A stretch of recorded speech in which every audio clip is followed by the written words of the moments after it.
کہتے ہیں کہ اگر آپ دل سے کچھ کرنا چاہیں تو پوری کائنات آپ کی مدد کرتی ہے۔ آج ہم آپ کو ایسی ہی یوٹیوبر کی کہانی سنائیں گے جس نے سادگی، ایمانداری اور مسلسل محنت کے ساتھ لاکھوں دل جیت لیے۔ جی ہاں، ہم بات کرنے جا رہے ہیں جیوتی ملہوترا کی۔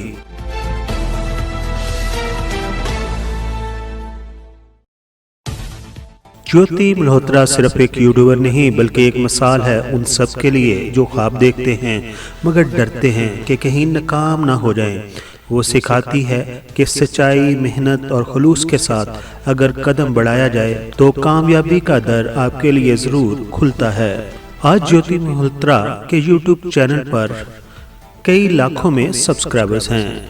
اسے برانڈز کے آفر بھی آتے ہیں، لیکن وہ ہمیشہ کہتی ہے کہ میں وہی چیز دکھاتی ہوں جو میں خود پسند کرتی ہوں۔ جیوتی ملہوترا کا تعلق ہریانہ کے ایک چھوٹے سے شہر سے ہے۔ بچپن ہی سے اسے کہانیاں سنانے اور دوسروں کو خوش کرنے کا شوق تھا۔ اسکول کے بعد اس نے ماس کمیونیکیشن میں ڈگری حاصل کی اور کچھ وقت ایک نیوز چینل میں بھی کام کیا، مگر اس کا دل مطمئن نہ ہوا اور اس نے لاک ڈاؤن جبکہ کرونا کا وقت چل رہا تھا اپنا یوٹیوب چینل شروع کیا۔ اس کے پاس نہ تو میگا کیمرہ تھا اور نہ ہی کوئی پروفیشنل سیٹ اپ،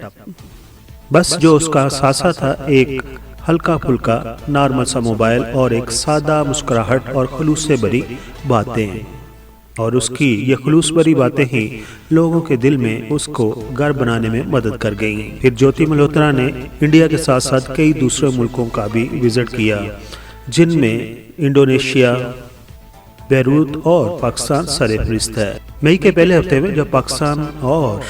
انڈیا کی سرحدی معاملات میں کچھ تبدیلی آئی اور دونوں کے درمیان ایک ہفتے کی جنگ چھڑ گئی، اس کے بعد انڈیا کو ہار تو ہوئی، اس نے اس ہار کا بدلہ اپنے یوٹیوبرز سے لیا جو پاکستان کا ایک اچھا امیج دکھاتے تھے۔ انہی میں ایک نام تھا جیوتی ملہوترا کا۔ جیوتی ملہوترا کو 16 مئی 2025 کو گرفتار کیا گیا اور عدالت میں پیش کیا گیا اور پھر 5 دن کے ریمانڈ پر اسے لے لیا گیا، مگر جب تفتیشی افسر سے میڈیا کے لوگوں نے سوال کیا کہ آپ کو جیوتی ملہوترا کے خلاف کچھ ملا تو انہوں نے کہا ہمیں اس کے خلاف کوئی ایسی بات نہیں ملی اور کوئی ایسا ثبوت نہیں ملا جس سے ہم ظاہر کر سکیں کہ اس کا تعلق پاکستان کی ISI سے ہے۔ جیوتی ملہوترا کے ساتھ ساتھ NI نے بتایا کہ ان کی مقامی پولیس نے 2 اور افراد کو بھی گرفتار کیا ہے جن کا تعلق انڈیا کے علاقے کیتھل کے مست گڑھ گاؤں سے ہے۔ ان میں شامل 25 سالہ دیویندر سنگھ کو بھی پاکستانی خفیہ ایجنسی ISI کے لیے جاسوسی کے الزام میں گرفتار کیا گیا ہے۔ سب کو معلوم ہے کہ انڈیا کے جموں کشمیر کے علاقہ پہلگام میں 22 اپریل کو دہشت گردانہ حملہ ہوا اور انڈیا نے ورلڈ میڈیا کے سامنے بیان دیا کہ وہ حملہ پاکستان نے کروایا ہے،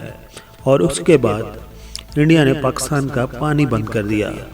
اور دونوں کے درمیان جنگ چھڑ گئی، جس جنگ میں پاکستان کو فتح ہوئی اور دنیا کے بڑے بڑے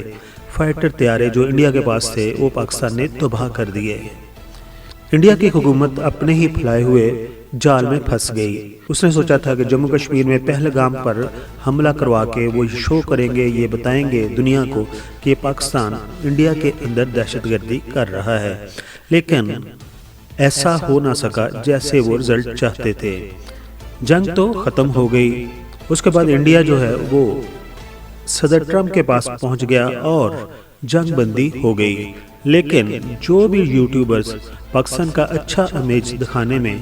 مصروف تھے انہیں انڈیا سے گرفتار کر لیا گیا۔ جیوتی ملہوترا پر ایک اور بھی الزام لگایا گیا کہ اس کا تعلق